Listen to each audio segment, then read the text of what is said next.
Feeling overwhelmed by life's challenges?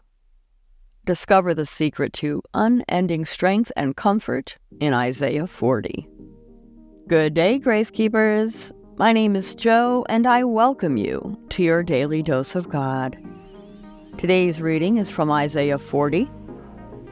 In this chapter, we find immense comfort and strength as God reassures his people of his eternal power and tender care.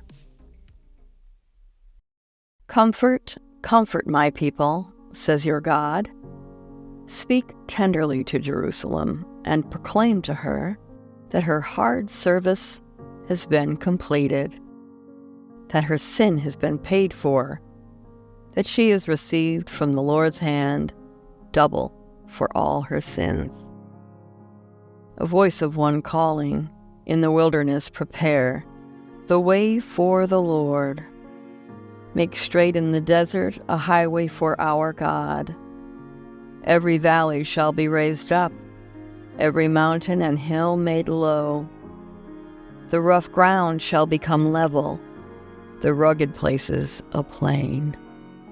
And the glory of the Lord will be revealed, and all the people will see it together, for the mouth of the Lord has spoken.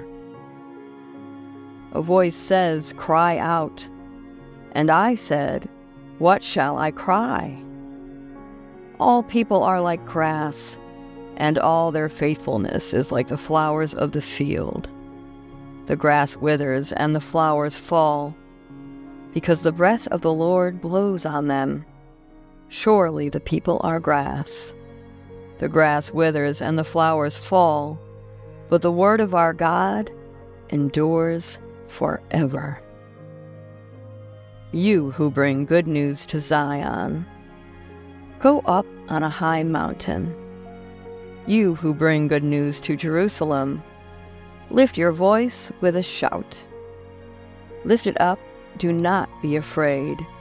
Say to the towns of Judah, "Here is your God." See, the sovereign Lord comes with power, and he rules with a mighty arm. See, his reward is with him, and his recompense accompanies him. He tends his flock like a shepherd. He gathers the lambs in his arms, and he carries them close to his heart. He gently leads those who have young.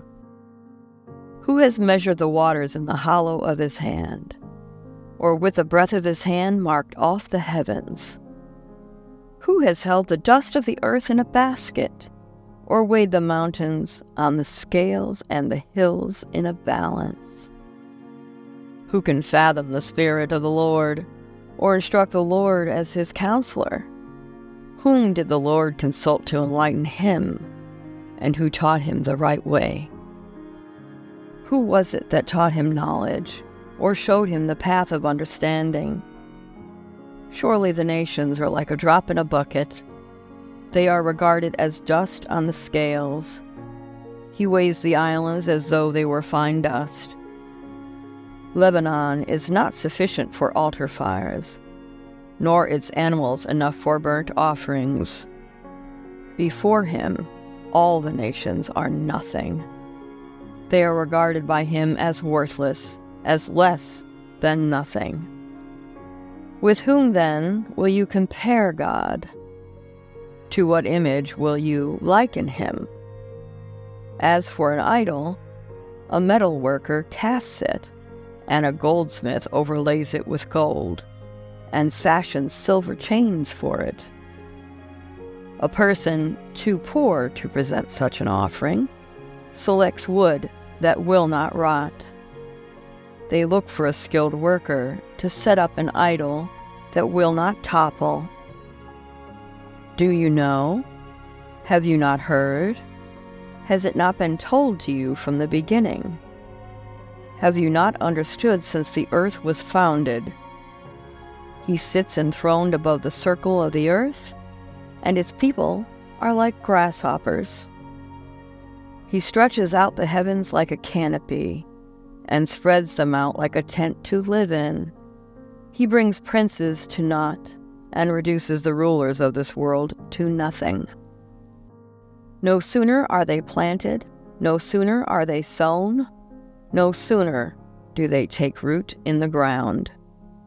Then he blows on them, and they wither, and a whirlwind sweeps them away like chaff. To whom you will compare me? Or who is my equal, says the Holy One. Lift up your eyes and look to the heavens. Who created all these? He who brings out the starry host one by one, and calls forth each of them by name. Because of his great power and mighty strength, not one of them is missing. Why do you complain, Jacob? Why do you say, Israel, my way is hidden from the Lord, my cause is disregarded by my God? Do you not know? Have you not heard? The Lord is the everlasting God, the creator of the ends of the earth. You will not grow tired or weary, and his understanding no one can fathom. He gives strength to the weary and increases the power of the weak. Even youths grow tired and weary, and young men stumble and fall. But those who hope in the Lord will renew their strength. They will soar on wings like eagles. They will run and not grow weary. They will walk and not be faint. Isaiah 40 presents a profound message of comfort and reassurance from God to his people, emphasizing his everlasting power and sovereign care. In a world that often feels chaotic and transient, the enduring nature of God's word and the promise of renewal are especially poignant. This chapter reminds us of the vast difference between human frailty and divine omnipotence. It challenges us to consider where we derive our strength and encouragement from. In today's fast-paced society, where burnout and despair are common, the imagery of renewing our strength and soaring on wings like eagles invites us to find our resilience not in our own limited resources, but in the limitless grace and power of God.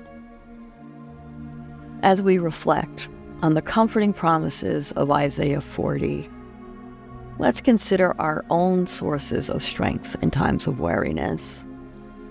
How can we more actively rely on the everlasting God who does not grow tired or weary, especially in moments when we feel most depleted? This chapter encourages us to lift our eyes above our immediate circumstances and to trust in a higher power that assures us peace and endurance. Perhaps setting aside time for prayer, meditation, or simply being in nature to remind yourself of the eternal support available to us. Share your thoughts and actions in the comments below as we encourage each other to embrace this powerful promise of renewal. Share Jesus everywhere you go. And I'll see you here tomorrow for another dose. Peace and blessings.